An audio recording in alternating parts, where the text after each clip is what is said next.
And kind of update in the video industry, the video conference space, because there's been some crazy changes over the last couple weeks with what's been going on in the video conferencing space. So, if everyone remembers in 2020, the video space, when it came to video conferencing, doing online meetings, hosting online events, that's where all the attention was going. Everyone's business got shut down. They needed to figure out, okay, how do I take my business digital? And so now that that has been such a prominent thing, everyone is trying to figure out how they can take their business online. And now, since then, everyone has continued to put that in the back of their mind of how do I take my business digitally? The other side of that in the Valley, where you had Verizon by Bluejeans, which was a video conferencing platform, video conferencing solution. They did online events and webinars and things like that. They got acquired by Verizon for $400 million.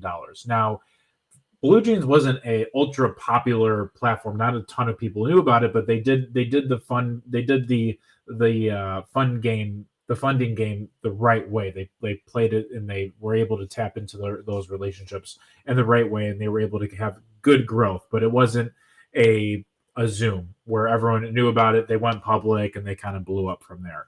And the other side of that was there was Hopin. Hopin at a point was worth $7.75 billion. So Bluejeans, as an update, is getting totally shut down by Verizon. They're not even selling the company, which tells me a few different things. I'm going to go into that in a minute. And then Hopin is actually selling a portion of their business. And again, remember, their whole business was valued on $7.75 billion. They're selling a portion of their company, or they already have sold it, to RingCentral. And RingCentral, if you don't know, RingCentral's product was basically a white labeled solution of Zoom. Now that white label agreement has come to an end with Zoom, and they're not obligated to exclusively license that product, they've been able to expand their offerings. They've been able to expand their different solutions. They've been able to develop. They've been trying to acquire, and we've had conversations with RingCentral in the past.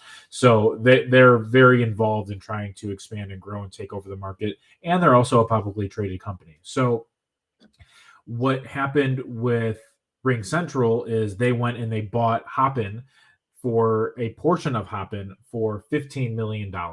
And so if you think about that, it's basically buying a chunk of a business for pennies on the dollar, because RingCentral was probably thinking, we want to have some of these event components into RingCentral so we can build it or we can buy it, and it'll be a lot cheaper for us to buy it, especially for a company like Hopin, who's spent so much time, resources, people into making that happen. So now that's kind of where they're at. And so moving forward, I kind of wanted just to give you a before and after review of what's been going on in the industry, so you can kind of see it, visualize it, understand it, and then my interpretation of why these companies haven't taken off, because there's both a business standpoint, there's a marketing standpoint, and there's an innovation standpoint. So I want to cover that in a minute as well. So I'm going to just show you this really quick.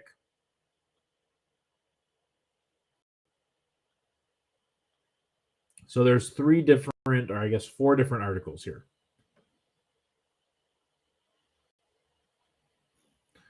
So right here, this is now it's a $7.75 billion business. So this was kind of the before. Right now, did they have the infrastructure to continue that momentum where they were continuously innovating, they were continuously marketing, they were continuously in front of people?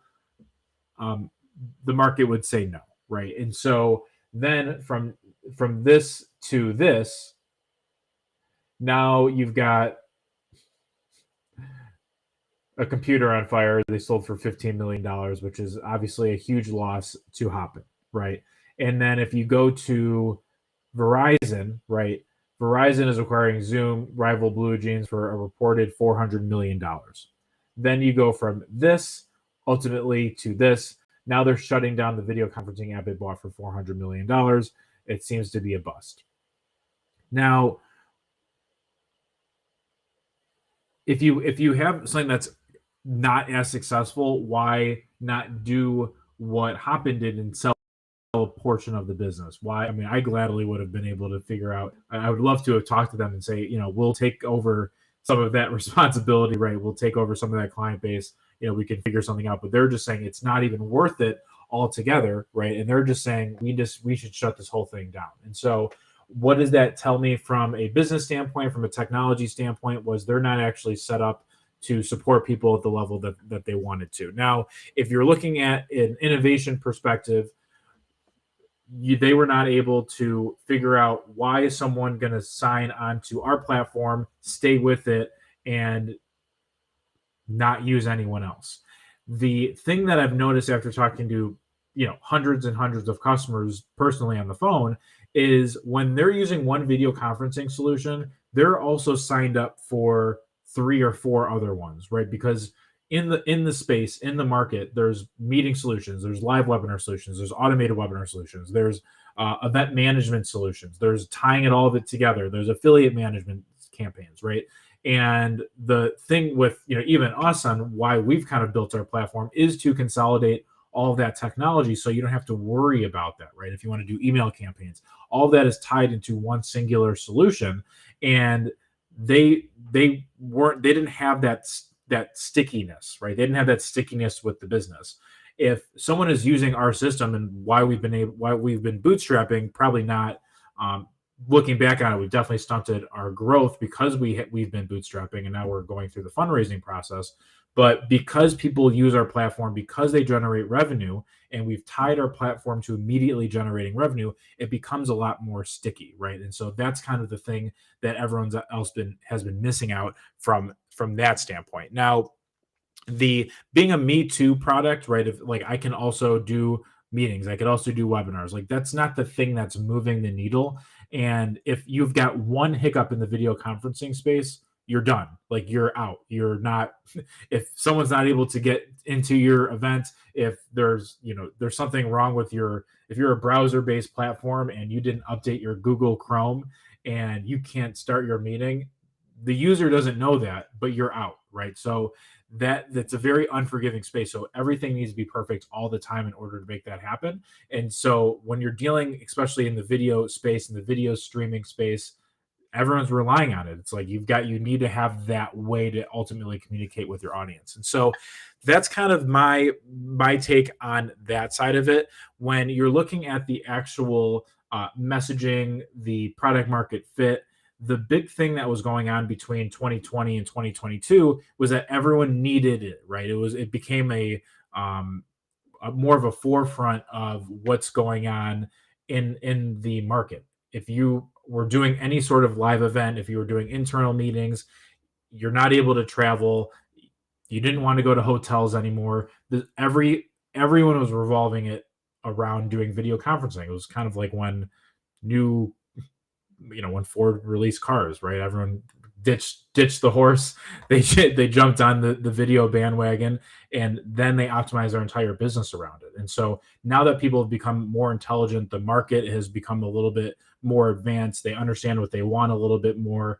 Now people are adapting and they're making adjustments around that. Again, and that's why we've been super focused on monetization. You can drive traffic to your online events. You can actually track where those leads are coming from. Are they coming from Facebook? Are they coming from Google? Are they coming from individual affiliates? You can sell tickets. You can have direct payment integrations to what you're doing. So we've made it become a central hub the business to doing transactions when it comes to revenue, to selling advertisement space, to customizing your online events, right? So that online experience, we've had to be in, head down, talking to the clients, figuring out what exactly they need so we can continue to make improvements and development around that. But when you have such a big team, everyone wants to be managing, right? No one wants to actually be doing the execution and the work, which is a big thing with Twitter. When Elon went in there was more managers than actual developers, right? And so we have never had that luxury, probably for the best, because we probably would have been in a similar space where we're only relying on outside capital instead of generating revenue, providing results, using those case studies to ultimately share with other people who are trying to make that transition, who are new to the market, ultimately to kind of make that shift. And so there's the marketing, and then there's the getting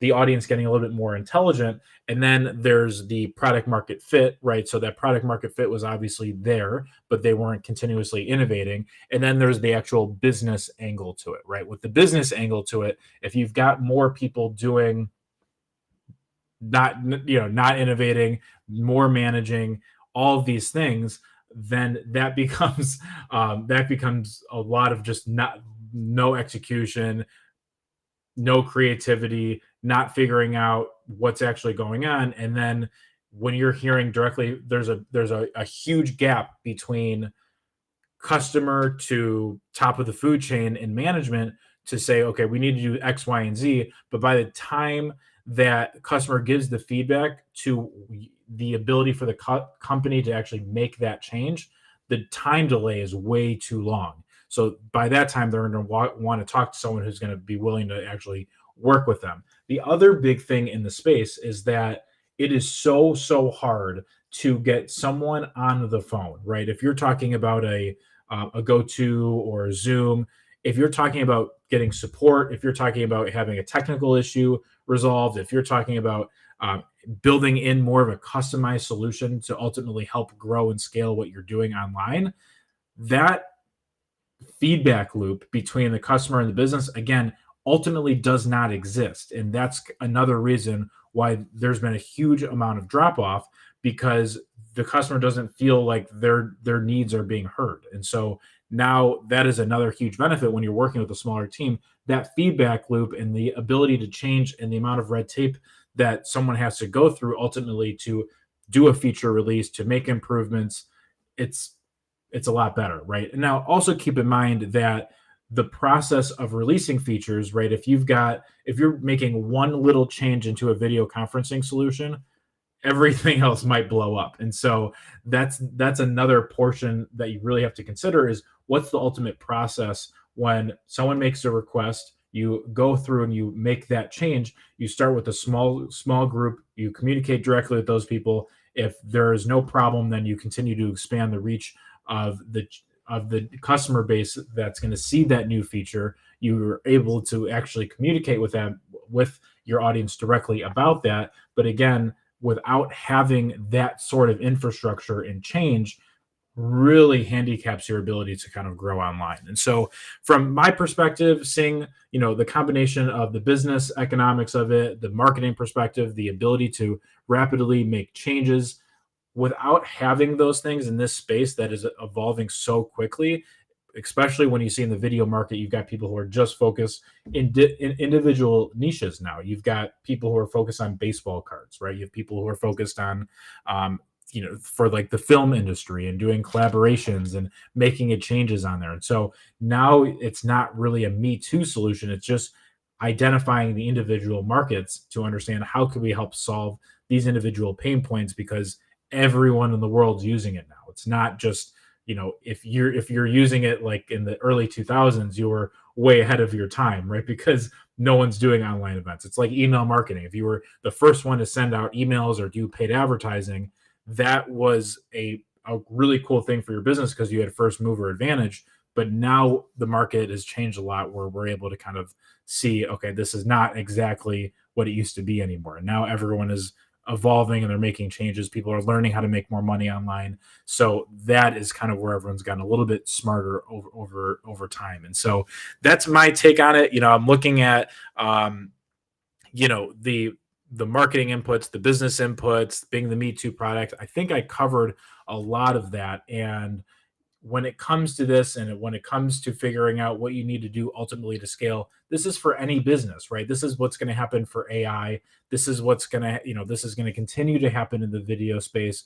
This is going to happen for coaches, for businesses, for course creators, for plumbers. This is all of it's going to come down to, do you trust the person that you are learning this information from? Are you bringing enough value to the market? Are you able to make changes at the rate that they're asking for it?